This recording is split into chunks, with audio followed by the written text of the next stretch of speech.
Voilà, merci de m'accueillir. Et on termine effectivement la journée avec une bonne transition par rapport à la présentation précédente. On reste dans les startups. Et effectivement, je vais vous parler un petit peu de Babynest et surtout de ce qu'on a fait avec Oracle. Mais d'abord, un petit mot d'introduction au sujet de Babynest, qui est effectivement une des startups du groupe Nestlé. Et qui est au cœur de la division nutrition infantile et qui est une division qui reste très chère au cœur de Nestlé, puisqu'il y a 150 ans l'an dernier, en fait on a fêté les 150 ans de Nestlé, mais il y a 150 ans Henri Nestlé, qui était un chimiste de Vevey, essayait de sauver un petit voisin, qui était un petit voisin prématuré, qui vivait je pense dans la rue à côté de son domicile, et c'était un petit bébé qui malheureusement ne pouvait pas être allaité par sa maman, et les produits sur le marché à l'époque n'étaient pas suffisants et ce bébé était en train de dépérir. Et donc Henri Nestlé s'est creusé un petit peu la tête et a essayé de formuler quelque chose qui pourrait aider cet enfant à survivre et à se développer. Et c'est comme ça qu'est apparu le tout premier produit de Nestlé qui était à l'époque appelé la farine lactée. Donc c'était le premier précurseur de la poudre infantile qu'on connaît aujourd'hui sous plusieurs marques et sous plusieurs formes bien évidemment. Et donc, 150 ans après, avec Babynest, on a cette ambition de réinventer à notre tour aujourd'hui la manière dont on prépare les biberons. Alors Babynest, c'est un système composé de capsules de lait et d'une machine.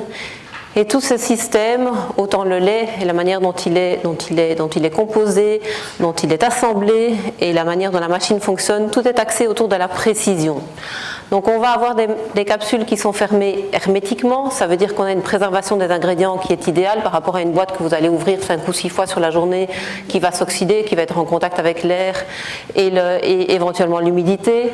On a en 1 minute un biberon qu'il n'y a plus besoin de secouer dans tous les sens ou de tourner parce qu'il est prêt en 1 minute et il n'a pas de grumeaux. On a une température contrôlée, plus besoin de tester sur votre poignet ou bien d'avoir peur de brûler votre bébé.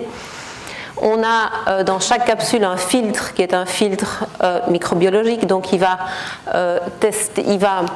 filtrer tout ce qui est bactérien. Et puis on a effectivement, et ça je pense que beaucoup de parents apprécient cet avantage de pouvoir préparer un biberon avec son bébé dans les bras, parce qu'on a besoin que d'une main et même d'un doigt pour lancer la préparation. Alors comme je vous disais, c'est un système et pour nous, ce qui est important, c'est que la plus grosse innovation se trouve dans la capsule. On a un lait qui évolue mois après mois. On a une capsule pour le premier mois, le deuxième mois et puis 3-6 mois. Donc on s'approche au plus près de l'évolution du lait maternel, évidemment sans arriver à la cheville du lait de la maman qui évolue quant à lui tous les jours et même au cours d'une même tétée. Mais on a un modèle beaucoup plus précis qui va répondre aux besoins des enfants au fur et à mesure de leur croissance. On a cette machine qui offre de la précision. Et pour nous, et c'est sans doute le pilier le plus important, en tout cas aujourd'hui, et celui qui m'occupe tous les jours, c'est des services qui pour nous sont aussi importants. On sait d'expérience, et surtout chez Nestlé, j'ai passé 10 ans chez Nespresso avant de rejoindre Babynest, qu'un produit, une machine, ça se copie. Avec le temps, je pense que les concurrents seront aussi capables d'arriver à des formules qui vont être aussi précises, si pas plus. En revanche, il y a peu de nos concurrents qui sont prêts à investir le temps, l'argent et l'énergie nécessaires dans les services aux consommateurs. C'est une donnée du système qui se copie un petit peu moins facilement et où il y a un petit peu moins de volonté de la part des concurrents d'aller dans cette direction-là. Donc les services sont primordiaux pour nous et le reste de la présentation va vous montrer à quel point on essaie de les développer et pour ça, comment on doit s'entourer aussi des bons prestataires.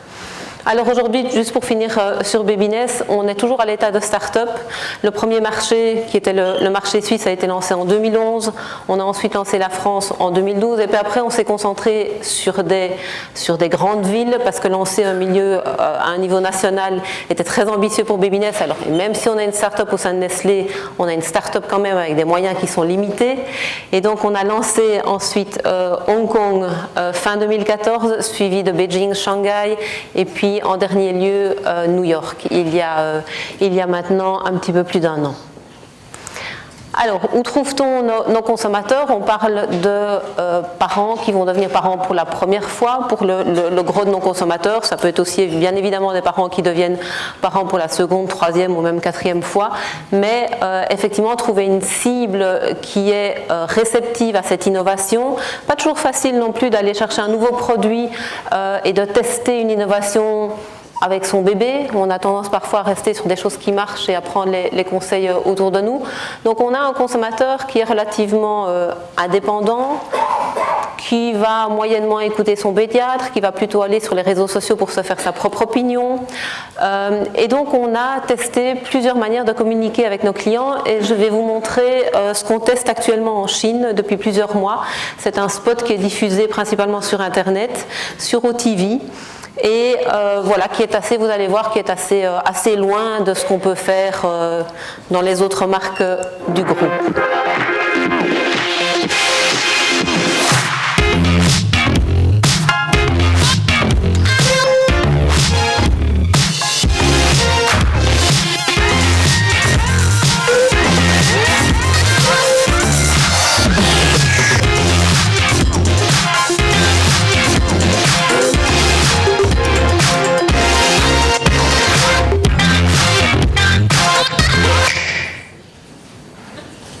Voilà. Donc effectivement, comme je vous disais, on a affaire pour la plupart du temps à une maman qui est relativement sûre d'elle, qui a des moyens, qui sait ce qu'elle veut, qui était pour certaines une hit girl avant de devenir une maman et qui se dit après tout, moi je veux rester trendy, je veux continuer à me simplifier la vie, je veux continuer à m'habiller à la mode, à être dans le vent et il n'y a pas de raison que la maternité il change quoi que ce soit. Donc voilà, notre cible elle est en partie là, pas seulement, et donc ce genre de spot marche assez bien et puis ça attire l'attention et c'est quelque chose voilà, qui est un peu loin des codes rose bonbon qu'on peut trouver ailleurs chez Nestlé ou chez les concurrents. Quelque chose d'autre qu'on a tenté aussi et qu'on a testé avec succès, et là on revient dans tout ce qui est plus digital à proprement parler, on a fait un test aux États-Unis avec Facebook principalement, et puis on s'est dit voilà, on a nos jeunes mamans qui deviennent mamans, nos futures mamans qui deviennent mamans pour la première fois. Et on sait que c'est à peu près pendant le 3e trimestre qu'elles vont se poser la question de est-ce que je vais allaiter mon bébé? Et si ça ne marche pas, est-ce que je pense déjà à une solution de secours? Ou est-ce que non, je ne souhaite pas allaiter et je vais déjà me mettre en recherche d'une solution de lait infantile? On sait qu'on a 2-3 mois pour les convaincre, mais on sait que ce n'est pas non plus un processus très très long.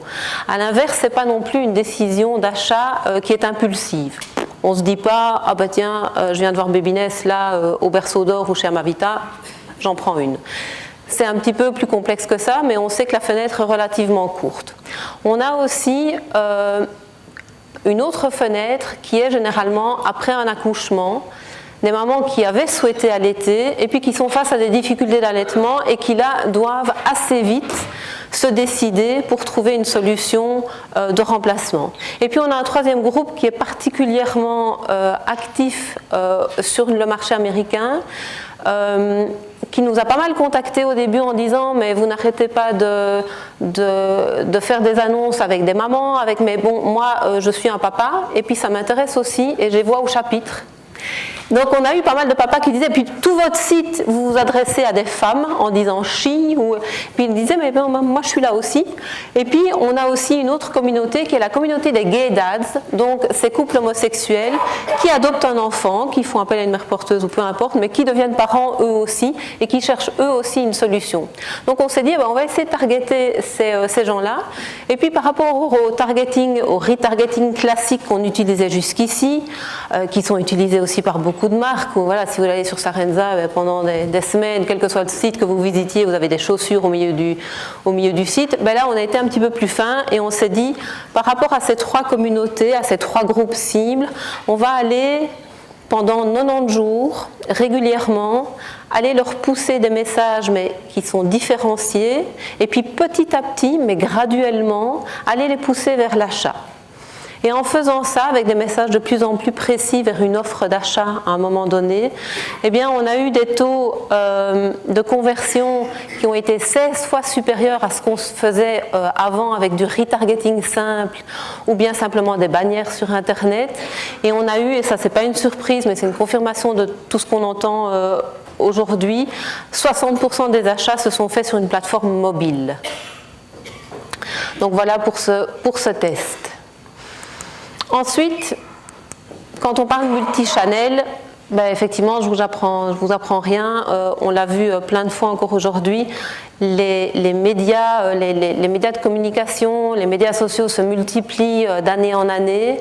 Et puis c'est le cas pour nos clients aussi, certainement pour eux qui sont la plupart du temps assez jeunes. Et eh bien, quand je suis arrivée chez Babiness, je me suis rendu compte qu'on n'était pas forcément bien équipés. On avait une plateforme CRM qui était vieillissante, qui était voilà, un des produits du groupe, mais qui était en tout cas en fin de vie. Et on n'avait même pas tout ça. On avait un module d'email dont l'intégration était plus ou moins réussie. On avait voilà, quelques autres choses, mais en gros, nos agents de call center, nos diététiciennes qui servent aussi les clients avec des conseils de nutrition, ben, elles devaient jongler à travers différents outils, aller ouvrir ça, puis fermer ça, et puis sans compter qu'on est une start-up, donc il y a encore des marchés où on a une poignée d'appels par jour, donc ce sont des agents qui aussi servent d'autres clients dans la même journée, qui doivent jongler d'un système à l'autre. C'était assez complexe, et même avec une très bonne volonté de la part de gens dont c'est le métier de servir le client, si vous devez constamment switcher d'une application à l'autre et aller chercher votre chemin pour pouvoir répondre aux clients, il y a un moment, ça se paye. On peut faire de l'artisanat et on peut bricoler encore un petit peu, mais il y a un moment, il faut correctement s'équiper si on veut donner un service de qualité. Donc j'ai commencé à me dire, mais ce que je voudrais, c'est ça. C'est quelque chose d'intégré. Alors encore une fois, pour revenir à la start-up, moi je voulais quelque chose de flexible parce qu'on est jeune et comme toute start-up, on a tendance à réinventer l'eau chaude tous les matins. Et puis je voulais aussi quelque chose qui ne me demande pas trop d'efforts d'intégration parce que l'équipe Babiness Central, c'est 5 personnes. C'est tout. Il y a quelqu'un à l'IT, au marketing, moi pour la relation client, on a un chef et son assistante. Et puis c'est tout ce qu'on a. Donc je ne voulais pas non plus passer beaucoup de temps, de temps et d'énergie à intégrer des modules, à devoir perdre du temps aussi en matière de support quand quelque chose n'allait pas fonctionner, aller peut-être, c'est qui encore qui fait ça, oui c'est lui, ok il est aux États-Unis.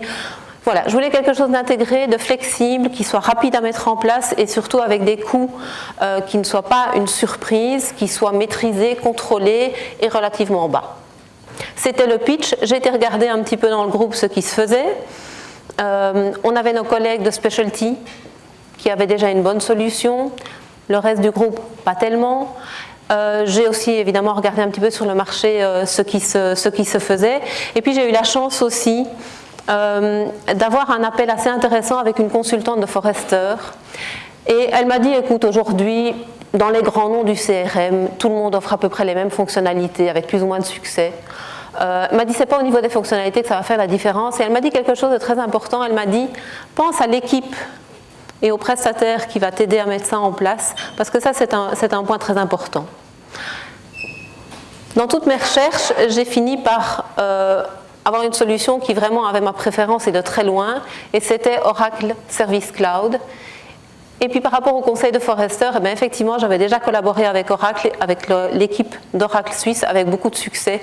Donc j'étais tout à fait rassurée de démarrer sur ce projet-là.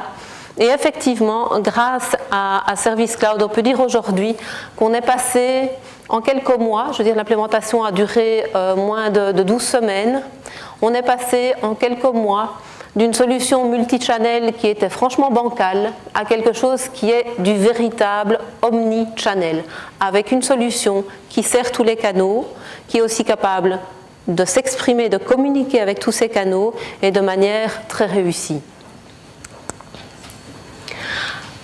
Alors ici, on peut effectivement se dire, ok, on a maintenant un vrai omni-channel, et puis on peut aller plus loin en se disant, mais tout compte fait, chaque client a ses préférences. Chaque client va peut-être vouloir, moi je ne veux pas du tout qu'on communique avec moi par téléphone, moi je préfère les médias sociaux, moi je suis plutôt Pinterest et Instagram que Facebook. Chaque client a ses préférences et peut en changer aussi. Et on peut se dire, ben, on a des éléments basiques qui vont rester. Certains, évidemment, comme le téléphone, sont plus du tout utilisés dans la même fréquence qu'il y a 10 ans, mais ils sont toujours là, d'une manière ou d'une autre. On a aussi des éléments de livraison. Qu'est-ce que je vais faire avec mon téléphone? Ou est-ce que je vais l'utiliser pour appeler? Est-ce que je vais l'utiliser pour aller chercher quelque chose? On a aussi des canaux qui sont web-based et de plus en plus, et ceux-là vont continuer à grandir. On a aussi d'autres choses, et comme vous le voyez apparaître petit à petit, comme ce tableau des éléments chimiques de Mendeleev, on peut se dire qu'on a à notre portée toute une série d'éléments qu'on va pouvoir combiner à l'infini. On peut penser aussi aux médias traditionnels qui vont rester, peut-être dans une moindre mesure, mais qui vont rester pour certains d'entre eux. Et on a donc ce tableau qui peut varier à l'infini et qui peut être vraiment personnalisé. Et là, on peut réellement parler de personnalisation du contact client et pas seulement arriver à mettre un prénom et un nom qui est le vôtre et dans le bon ordre quand on vous envoie un email, mais vraiment avoir quelque chose avec vos préférences de communication et la manière dont vous aimez qu'on vous traite. Donc voilà ce que Service Cloud nous propose aujourd'hui, voilà comment nous on arrive à le faire fonctionner et avec succès. Alors on est encore en train, par exemple en Chine il y a WeChat qui est l'outil avec lequel ils font tout, c'est un peu un mix de WhatsApp, de Facebook, mais ils achètent aussi des choses là-dessus, ils ont leurs propres moyens de paiement, ils jouent, ils communiquent, ils ont cette application ouverte du matin au soir, et bien voilà, ça c'est un canal émergent, important pour nous, important pour Oracle et qu'on est en train d'intégrer à la solution Service Cloud pour l'instant. Quelque chose qui est très important aussi dans Service Cloud, c'est le côté central de la base de connaissances. C'est une base de connaissances où vous allez mettre pas seulement vos FAQ, mais aussi toute la documentation que vous avez. Et c'est très utile à plein d'égards, parce que ça va vous permettre de former votre personnel, de faire en sorte que tout le personnel, qui soit en boutique, qui soit au call center, qui soit dans les points de vente, n'importe où, délivre le même message avec une cohérence parfaite par rapport à vos clients. Vos clients vont aussi pouvoir aller voir dans cette base de connaissances, vous allez pouvoir régler ce qui est public, ce qui est privé, ce que vous gardez pour vous. Vous allez pouvoir aussi demander à vos clients de l'enrichir. Donc c'est quelque chose de très central et c'est quelque chose de d'autant plus central, je dirais, que c'est aussi la base pour aller plus loin dans ces services. On sait qu'aujourd'hui, il y a une tendance au self-service. On sait que demain, on va encore pouvoir automatiser une partie de ces services. Pas tous. Moi, je crois très fort aussi qu'on va pouvoir continuer à parler à nos clients, et je l'espère. C'est comme ça qu'on collecte beaucoup de feedback et c'est comme ça qu'on s'améliore. Rien ne remplace le contact humain, mais pour certaines choses, la machine peut faire un très bon travail aussi. Alors ça, c'est notre architecture. Comme vous voyez, on a une solution e-commerce vers laquelle converge au niveau transactionnel la première boutique qu'on a ouverte à Hong Kong il y a quelques mois, le call center, les médias sociaux. On est sur Tmall, qui est une des plateformes d'Alibaba en Chine. On a une application iOS, évidemment des sites web, on est dans des points de vente avec la machine, parfois les capsules, ça dépend un petit peu du marché, et on a une machine dont je vous parlerai dans quelques minutes qui est aussi connectée.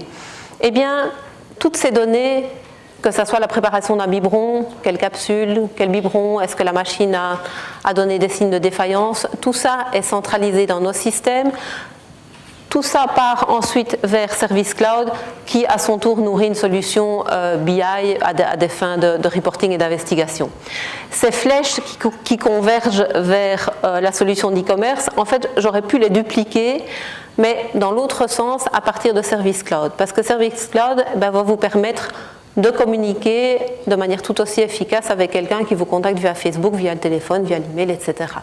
Donc, c'est vraiment un système qui est très complet, encore une fois avec des fonctionnalités natives. Vous n'êtes pas dépendant de quelqu'un qui va plus ou moins bien intégrer sa solution à la vôtre. Ça fonctionne parfaitement, vous avez un seul interlocuteur et c'est très efficace.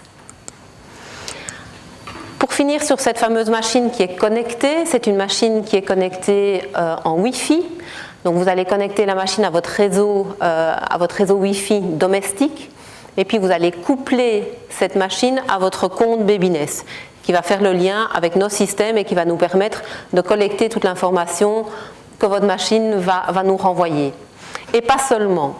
Par exemple, on connaît l'âge de votre bébé, on sait ce que vous avez acheté, on sait combien de capsules la machine a généré, donc on va pouvoir vous faire des recommandations de commandes.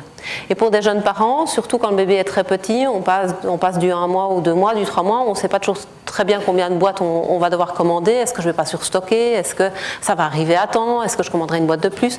On est capable de vous faire des recommandations d'achat très précises et qui aident grandement les parents. On a aussi cette machine, si elle surchauffe, si la pompe se met à fonctionner un petit peu moins bien, elle va nous renvoyer des messages d'alerte. Si elle cesse de communiquer, si elle ne ping plus pendant 3 jours, on a aussi des petites alertes qui vont nous remonter et qui vont nous permettre d'aller contacter le client, lui dire « Tiens, je pense qu'il y a un petit souci, est-ce que votre machine fonctionne correctement? Est-ce que je peux vous aider ?» Donc ça, ce sont des services, on n'attend pas que le client se plaigne, on peut proactivement aller l'aider et lui assurer une expérience pleinement satisfaisante avec sa machine. Évidemment, cette machine, elle peut aussi se connecter, par exemple, avec une balance connectée. On a un partenariat avec la société WeThings qui permet, vous pesez votre bébé tous les jours, surtout quand il est petit, et bien, dans l'application Mon Babiness, vous allez avoir non seulement la courbe des biberons que vous aurez préparé toute la semaine ou tout le mois, vous aurez aussi la courbe de croissance de votre bébé que vous allez pouvoir partager via des fichiers PDF avec votre famille, avec vos amis, avec le pédiatre aussi au début.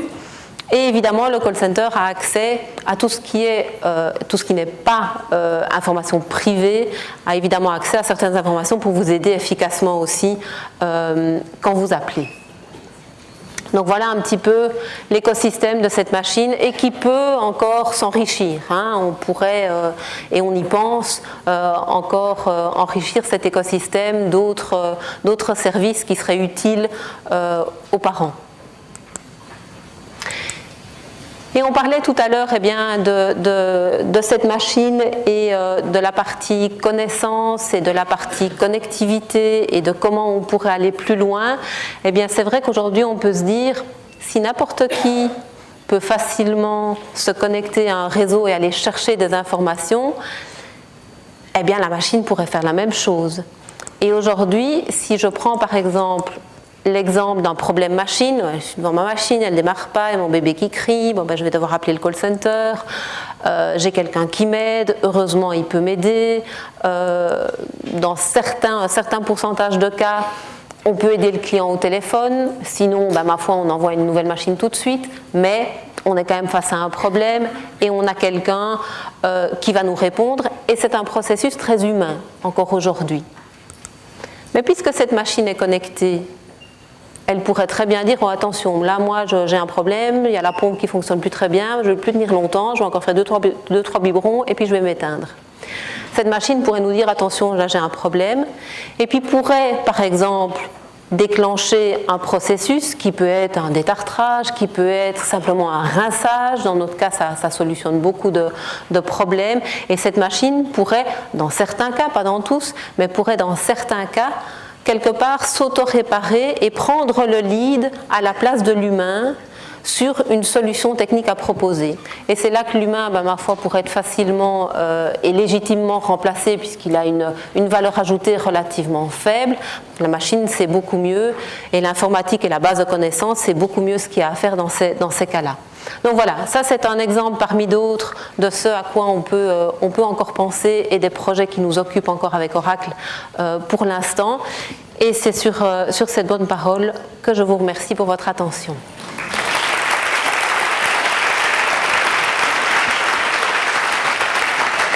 Quelle jolie image pour terminer cette journée, un peu de douceur dans ce monde de brut.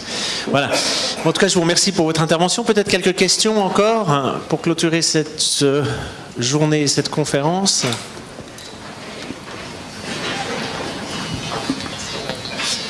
Bonjour. Bonjour. Je m'appelle Pascal, merci pour votre présentation. Et j'ai juste une question en fait. Vous avez une approche qui est très bien ficelée, qui est très bien pensée. Par contre, vous avez un outil qui n'est pas du tout nomade, c'est-à-dire qui est pas du tout nomade. C'est-à-dire la machine est amenée à rester à la maison, en fait, au domicile des gens. Quelle est votre approche, enfin de ma compréhension? Quelle est votre approche par rapport à la concurrence? C'est-à-dire que les gens qui partent en balade, qui partent en week-end, les familles, qui du coup rentrent en concurrence avec d'autres poudres? Est-ce que vous faites du cross-selling? Vous avez d'autres produits complémentaires pour combler ce vide? Alors, on y a pensé en fait, donc merci pour votre question. On y a pensé, dans chaque machine, il y a un petit outil qui permet de préparer un biberon sans la machine. Alors c'est loin d'être aussi confortable, il faut prendre de l'eau avec soi, avoir un biberon, mais au moins c'est un petit outil qui vous permet de ne pas avoir à ouvrir la capsule manuellement, c'est l'outil qui s'en charge, vous ne touchez pas la poudre avec les mains, vous ajoutez juste l'eau, là pour le coup il faut secouer un petit peu parce qu'il n'y a pas la pression de la machine, mais on y a pensé. Mais effectivement, ça reste quelque chose qui est moins confortable. Alors, on promeut beaucoup cette machine et ce petit outil donc qu'on appelle l'ouvre-capsule pour les moments où on n'a pas la machine sous la main. On ne fait pas de cross-selling pour l'instant et je dirais que les gens qui ont généralement une nounou ou bien c'est papy-mamie qui gardent une machine, bon, il n'est pas rare que les gens achètent plusieurs machines pour être honnête. Dans le coût total, je dirais, de Babynest, c'est clairement la machine qui représente le moindre coût. Donc, c'est un équipement qui se rentabilise assez vite. Mais c'est vrai que la partie nomade, voilà, on est dépendant d'une prise, d'une machine qu'il faut installer quelque part. C'est vrai. Et cet outil, aujourd'hui, on essaye de l'améliorer parce qu'il est moyennement pratique. Mais c'est la seule solution qu'on ait pour l'instant. Donc, clairement, effectivement, c'est une des contraintes du système. C'est très juste. Oui. Ok, j'ai une question de Brice. Moi, je suis très intéressé parce que j'ai l'intention de faire plein d'autres enfants. Très bien. Donc, ma question est la suivante. La machine, elle a une durée d'utilité limitée dans le temps, puisque à partir d'un certain âge, le bébé ne se nourrit plus de biberon. Et est-ce que vous avez envisagé un modèle, par exemple, de location et puis de récupérer la machine et voilà. Oui, alors effectivement, selon les usages, il y a effectivement, et ça c'est varie très fort d'un pays à l'autre. Il y a des pays, comme la Suisse par exemple, où on va vous conseiller à partir d'un an de passer au lait de vache. C'est pas forcément bon, mais voilà, c'est les usages. On offre quand même une gamme de capsules qui va de 0 à 36 mois. Donc c'est quand même 3 ans d'utilisation idéalement.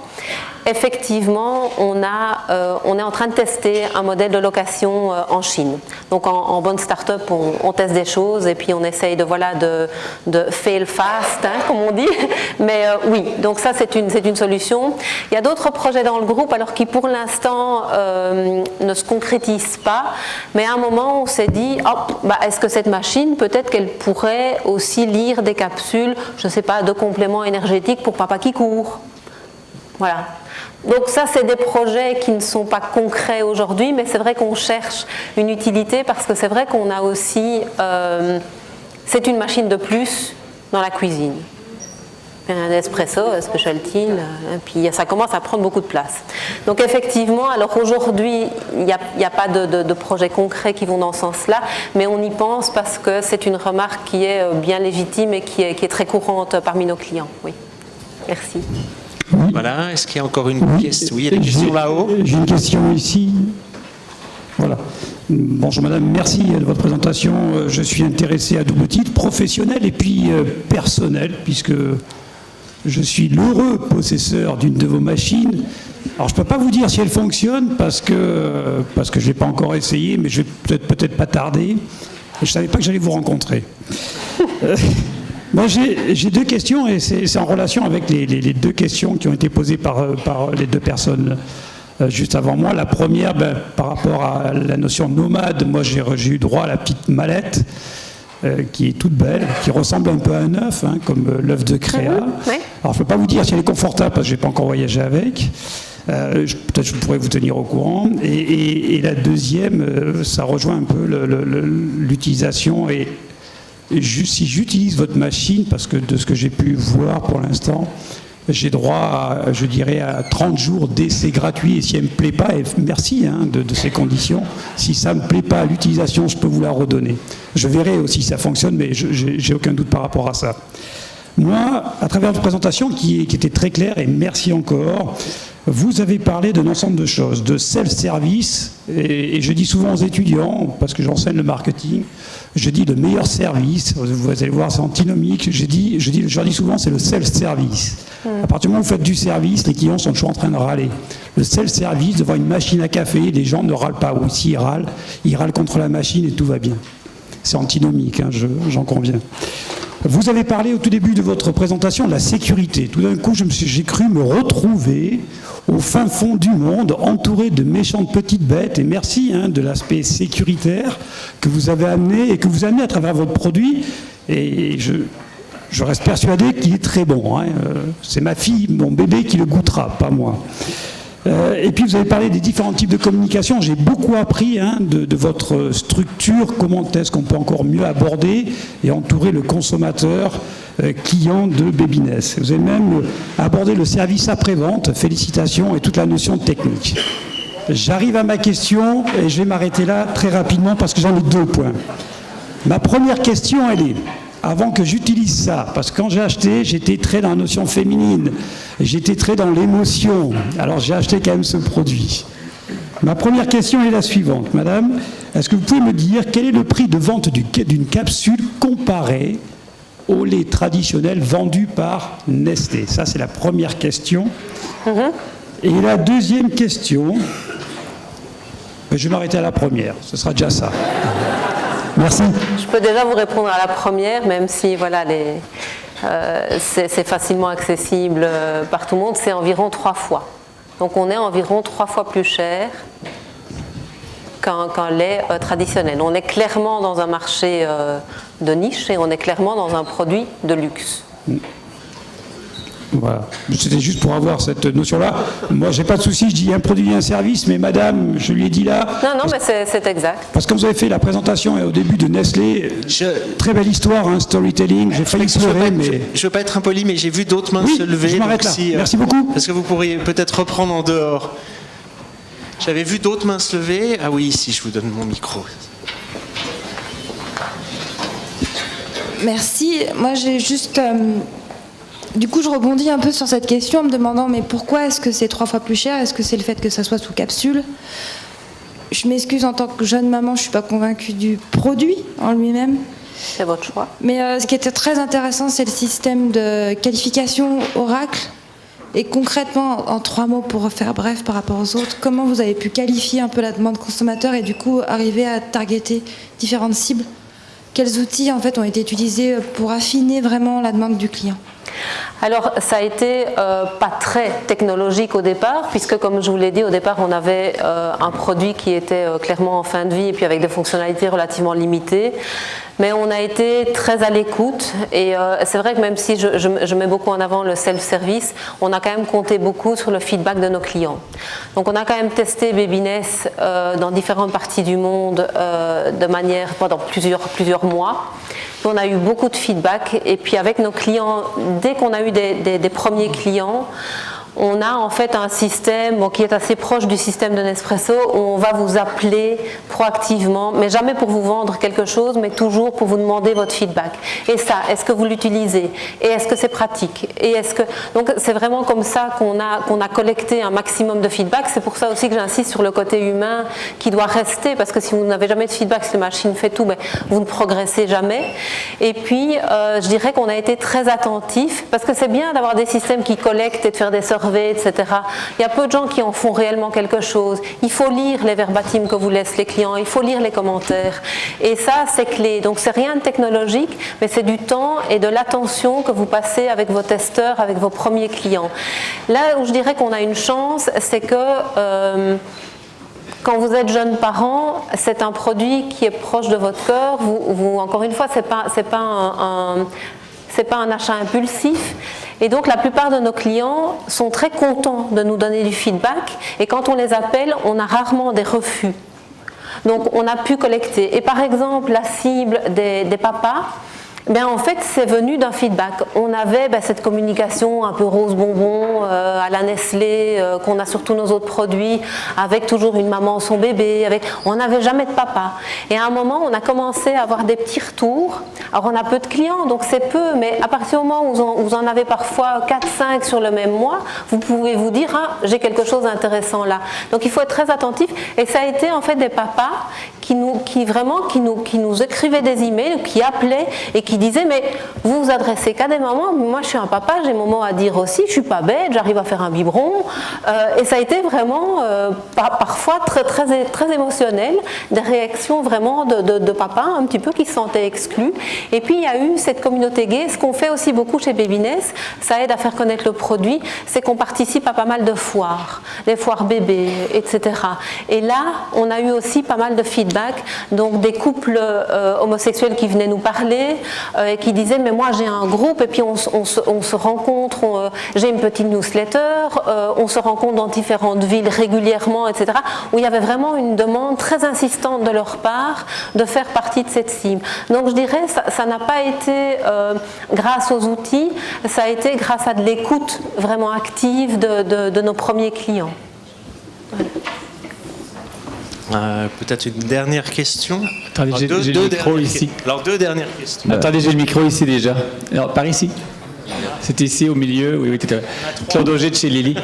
Vous avez développé une relation formidable avec vos clients comme ça. Je trouve ça merveilleux, l'espèce d'écosystème que vous avez créé comme ça. Et sur une période qui va être relativement courte, comme disait monsieur tout à l'heure, est-ce que vous avez prévu essayer d'étendre sur d'autres produits après?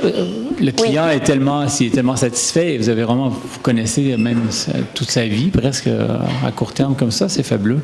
Oui, tout à fait. Donc c'est vrai que c'est une donnée économique dans le business model qui est très contraignante. Cette année, maximum 3 ans avec nous. Donc en fait, on a un premier produit qui vient de sortir en Chine, qui sont en fait des capsules de compléments alimentaires pour les mamans enceintes.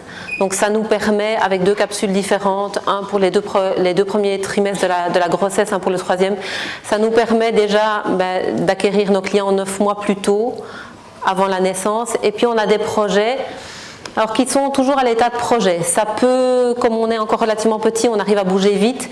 On a des projets de capsules qui pourraient être aromatisées, qui pourraient être avec des céréales, qui pourraient être avec des textures et des goûts qui pourraient s'adresser à des enfants plus grands. C'est à l'état de projet aujourd'hui. Mais effectivement, oui, ce life cycle, ce cycle de vie qui est court, est excessivement contraignant parce que ça nous force à recruter énormément de clients en permanence. Donc effectivement, c'est un très bon point sur lequel on travaille. Merci. On prend les 2 dernières questions. Bon. Bonsoir. Bonsoir. Ma question va se porter sur l'objet connecté en lui-même. On sait qu'aujourd'hui, un des freins à l'achat des objets connectés, je parle en 2017, c'est la sécurité des données. D'autant plus, et là il s'agit des enfants, comment vous positionnez vis-à-vis de ça? Est-ce que vous pensez qu'aujourd'hui les parents sont prêts à partager les données des enfants ou pas encore? Alors, effectivement, on s'engage à sécuriser nos données et puis chez Nestlé, je peux vous dire que c'est même un ralentisseur de développement important, la sécurité, mais elle est importante. Donc c'est quelque chose qu'on prend très à cœur et qui est très, très développé au sein du groupe. La deuxième chose, c'est que quand j'ai montré le graphique de la machine connectée avec le call center qui accède à certaines données, le call center n'accède pas à certaines données de votre enfant. On a une date de naissance, on a un nom, si le client veut bien le renseigner, ce n'est pas une obligation non plus. En revanche, par rapport à la balance connectée par exemple, on ne va pas voir le poids de votre bébé. C'est considéré comme une donnée privée et donc on ne va pas voir un certain nombre de données. Donc il y a un tri qui est fait par l'équipe, par nos équipes centrales dans ce qu'on considère, enfin dans ce que la loi considère être des données privées par rapport aux données publiques. Et encore une fois, il y a une volonté de partage du parent et qui n'est pas une obligation. Il y a des parents pour lesquels on n'a pas de bébé, alors ça limite un petit peu les services qu'on peut leur donner, bien entendu, mais c'est leur choix et puis on le respecte et on ne force pas ces données. Voilà, bonjour. Bonjour. Ici. Alors écoutez, moi j'ai vu votre spot publicitaire. Et puis, en tant que femme et maman, je ne me suis pas du tout reconnue. Voilà. Et puis, je voulais vous demander, est-ce que vous allez faire un spot publicitaire axé sur les homosexuels pour montrer la cible que vise votre produit, finalement? Alors, je n'ai pas vu de spot aujourd'hui qui va dans ce sens-là. Mais je vais transmettre à mon collègue du marketing, ça pourrait, voilà, effectivement. Et bon, ça c'est tout à fait personnel, mais je vous rejoins complètement. Moi, la première fois que j'ai vu le spot, je me suis dit, bon. Alors ça marche, on l'a testé en Suisse et en France. Pas du tout. Ça marche très bien en Chine, ça marche pas du tout en Europe. Donc effectivement, et je pense que, et même au sein d'un même pays, d'une même région, il y a évidemment des sensibilités différentes. Voilà, moi je ne me sens pas très hit girl ou hit mom non plus. Après je suis peut-être plus complètement dans la cible, mais effectivement, question sensibilité, je pense que néanmoins, même si j'adhère aussi moi moyennement à l'image que renvoient ces femmes, je pense qu'il a un gros avantage, ce spot, c'est qu'il crée, c'est qu'il suscite de l'attention, alors que les autres spots et les autres communications qu'on a chez Babyness aussi, vous mettriez Béba en dessous, ou Gigos, ou Danone en dessous, ça serait pareil. On était dans les tons pastels, maman bébé, etc. Et puis nous, avec notre innovation, avec notre technologie, ben on n'arrivait pas à susciter l'attention. Donc je pense qu'il a en tout cas cet atout-là. Et par rapport aux homosexuels, voilà, aujourd'hui pas de plan concret, mais c'est une possibilité parce que c'est un groupe. Et encore une fois, je pense que ça collerait bien avec le côté novateur et un petit peu disruptif de Babyness. Merci Isabelle pour cette super présentation. Merci à vous. Merci beaucoup.